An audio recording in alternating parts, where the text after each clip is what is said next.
Hello everyone. In this video, we're going to see how to get the live crude oil data from MCX website. Along with the crude oil, you can get gold, silver, or any other kind of data also that's available from MCX. Okay. First step is you have to visit the MCX India website. So open your browser and search for MCX India, and you will get this website mcxindia.com. Okay. So if you just scroll down a bit, you will be able to see the live data that's going on right now. Right now, I'm recording this at 8:45 p.m. and there is a reason why crude oil is actually famous among 9 to 5 working professionals because the market is actually open even after 6 p.m. and it's I think available till 11:30 or 12 p.m. Okay, so let's try to get the crude oil's futures data from this website. Okay, so now what we are going to do is we are actually going to find from where the data is actually coming over here. Okay, so for that you need to open developer tools. So go to more tools and just click on uh, developer tools. And once you open this, you will be able to see the data. Okay, you have to go under the network menu. Now let me go back to MCX, and what I'm going to do is I'm just going to click on futures again to see if some request has gone through.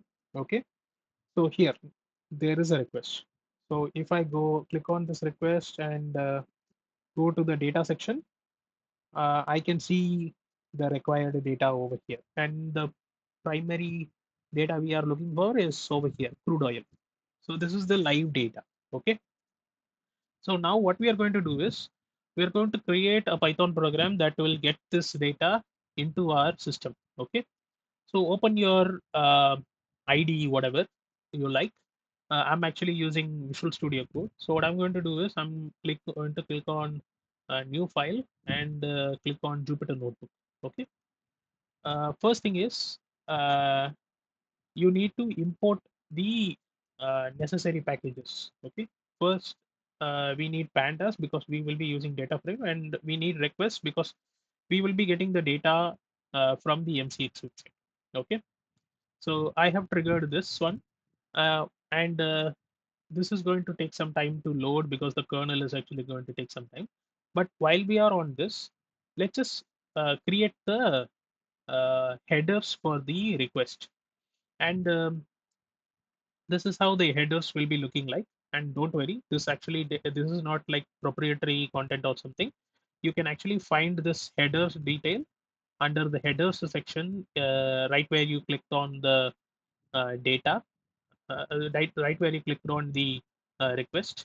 So under headers, if you go down, you have to look for request headers, and you will be able to see the same data over here that I'm using. Okay, so if you just go over here, you can compare, saying that okay, accept anything, accept encoding is equal to gset gplate, and you will be seeing the origin, referrer, content type, user agent, uh, request with, and the cookies. Okay, so right now I have copied everything from this uh, place to my uh, code because I actually want everything to work properly. Okay, so let me just change the cookie over here. There is a reason why I have included these particular headers because this is actually tested, and if you uh, even remove maybe one or two of these settings, you will not be able to get the data. Okay, so let's define this headers variable. And what we are going to do next is we're actually going to create a request.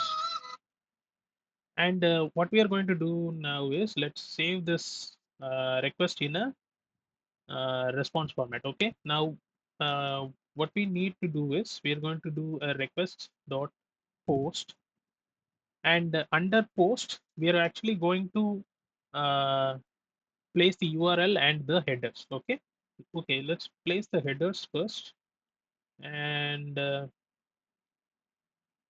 now let's paste the URL. Okay, URL is equal to the value.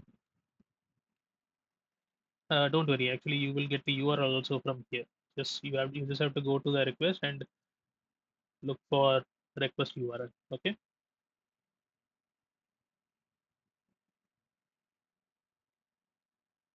Okay. So once we have done this, we have the request in place. Okay.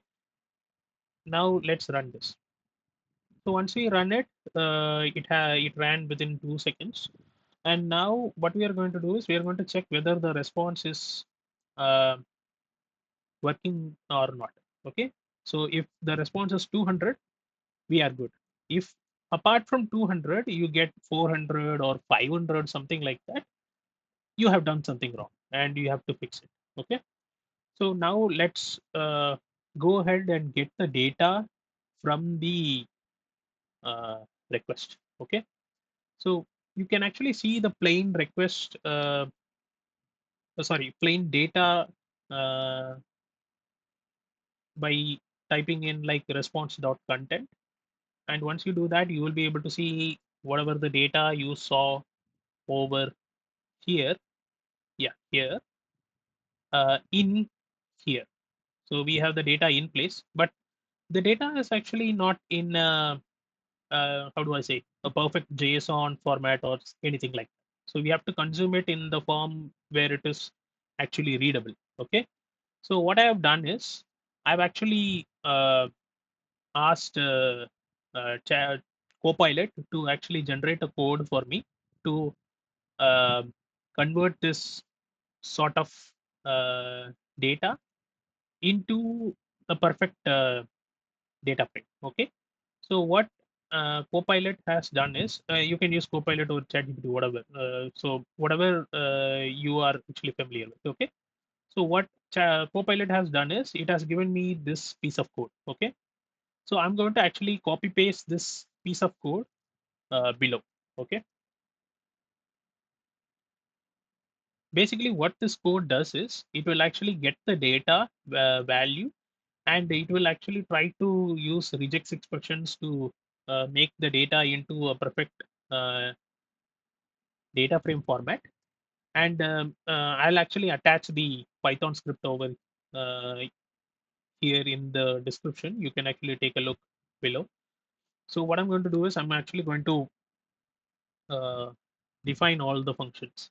And right now you can ask me, why not just uh, ask the ChatGPT to create the whole uh, process of actually extracting the data, and that's where actually humans come into place, because not everything is known to ChatGPT and it doesn't know how to get data from each and every website.